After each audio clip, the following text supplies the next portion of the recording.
अस्सलाम वालेकुम गाइस, क्या हाल है? खैरियत है? ठीक हो? तबीयत से ठीक है और सब खैर खैरियत। अच्छा आओ आज तो आपको एक नवा तमाशा दिखावा, ठीक है ना। आज जहाज मिस्त्री नाल करेंदे पे प्रैंक है, ठीक है। तो आओ संगत मेरे नाल जुड़े रहो, अगू मैं तो सारा सिस्टम दिखाना। अस्सलाम वालेकुम। वालेकुम सलाम जनाब, क्या हाल है? जी शुक्र अल्लाह का। खैरियत है? ठीक है अल्हम्दुलिल्लाह। ओ यार एक ही मुसीबत वाल मेरे गाट घात रही थी यही यार दिन मैं के कबाड़ दी पर दे जान छुड़ा रही वा तू मेरी की चीज पे मैं तेन बनावना था आई। मैं आज 15 ने ठीक है तक वाखण लगा वाल भी यार तू नहीं मने क्या मसला है यार तक यार हूं बनावना पोसी मजबूरी बन गई तेन मैं के पर कबाड़ दे जान छुड़ाने बाबा गाल सीधी मेरे कने पैसे ही नहीं कहा नहीं को बना दे वहां जी मर्जी कर बाद यार हूं कोई जुगाड़ मुगाड़ ते लावना ही पोसी सॉरी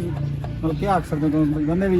यार जुगाड़ क्या लावना है, मुसीबत मेरे गाटे रहा बस मैं भी पता का नहीं बना के तेरे को बाहर दी गई हां बस ठीक है। इको ना इको मगरू ला जी मर्जी लेना बाबा मैं सु तका खड़ा यार मैं तोल के दे दूंगा जी भाई ठीक है। आज का एक को सारे कबाड़ी को ठीक है ये मेरे मगरू ला मैं इसको इतना थक गया ना मैं अका खड़ा यार अगर मैं को तो मैं हिसाब ला लेना कबाड़ी तेरे अपने पर मैं को जान छुड़ा मैं तो भेज गिन साहब को हां गाल कर की मैं गिनना यार जेड़ा कबाड़ ते रेट दू बोले में हो चुका है कि वादो में नहीं कि ये 4-5 रुपए किलो है अल्लाह का नाम 4-5 रुपए किलो खुदा का नाम मनो यार इतना थी जो ये संगत ये देखो ये इतना बड़ा ट्रैक्टर है ठीक है ना ये देखिनो ये सारा ते हुण अगू उस्ताद री क्या देन 300-400 रुपए किलो खुदा बंदे कितने दा बन सी कैलकुलेशन कर मिनट मार में खुदा 130 रुपए किलो मतलब 400 रुपए किलो आके किलो था हैं 130 रुपए किलो है कबाड़ संगत देखिनो ओ दे 130 रुपए किलो ते मैं 400 तो आकी खड़ा हुण देखिनो हुण तुसा कमेंट से मैं को दसो भाई मैं मगरू लावा या एक बार फेट करवावा ये मैं को दसो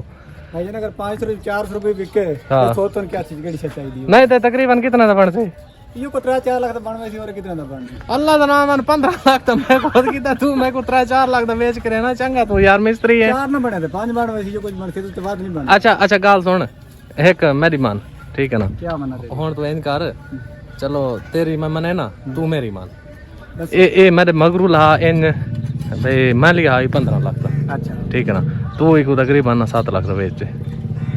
5 लाख तेन आके को चलो पंजाबी है बता के ओ यार अल्लाह दा नाम तू चंगा भाई मतान दे गति कना 1.5 लाख मैं भी नुकसान मैं अल्लाह दा बंदा तू 5.5 दा तू गिनना है ना ठीक है तो ये 9.5 लाख मैं को नुकसान आंदा है ओ यार चलो को उतले को थोड़ा बहुत रेट तो मैं बात लाई तो कबाड़ दा रेट बनावे 2 लाख दा बन अच्छा बहरहाल मेरे गाटे ला बस मैं भी पता कर हां ठीक है संगत गाल है मिस्त्री नाल गाल गई थी ठीक है ना हूं 5.5 लाख आखा बाकी इन नाल गाल करेंदे पे हुण पता नहीं साल करेंदा क्या सलूक करेंदा बाकी ये कबाड़ देखो ये सारा खोल के हुण ना फिट करेंदा ना कोई करेंदा इको बाबा कबाड़ देने पे संगत सीधी गाल है। बाकी तुसा कमेंट से राय दो इको मैं जान छुड़वावा या इको मैं फिट करवावा ये मैं को दसो चाचा बग्गू बाबा ओ नेड़े ना ये देख ओ हंसदा बैठा मजे नाल ठीक है ना बाकी ओ भी सारे नेड़े नहीं लगता पिया ओ अपने काम को शुरू है ठीक है ना ये रमिया चाह के संगत ये चेक करो ए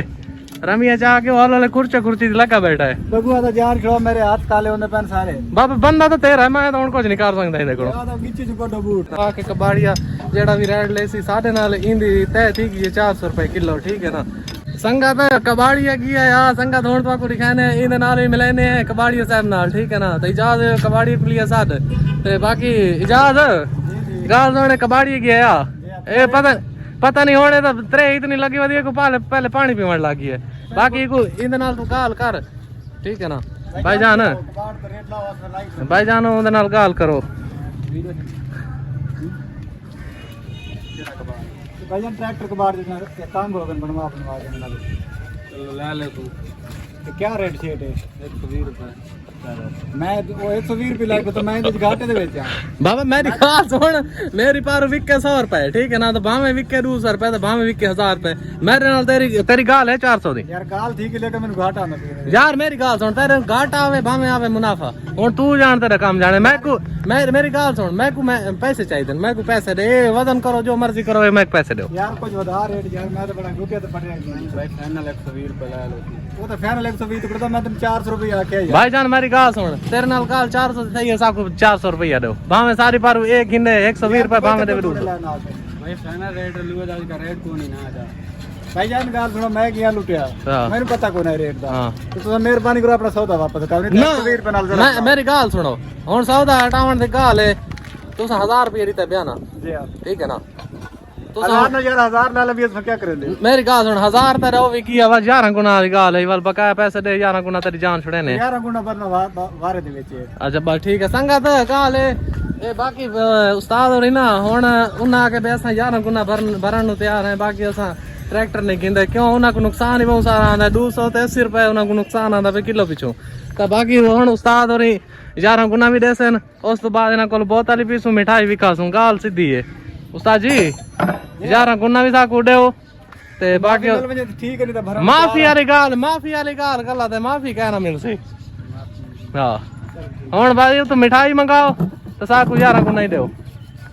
ता संगत गाल है असां हुण इन्हें को 11 गुना भी गिनसू और मिठाई भी इन्हें को खासू बोतल भी पीसूं ठीक है ना तो 11 गुना भी गिनसू 1000 ही दिता होया बाकी 10000 रुपया असां इन्हें को गिनने ते इंदी जान छुड़ेने जितनी देर तक करे 10000 ना उतनी देर तक इंदी जान कहनी छुटनी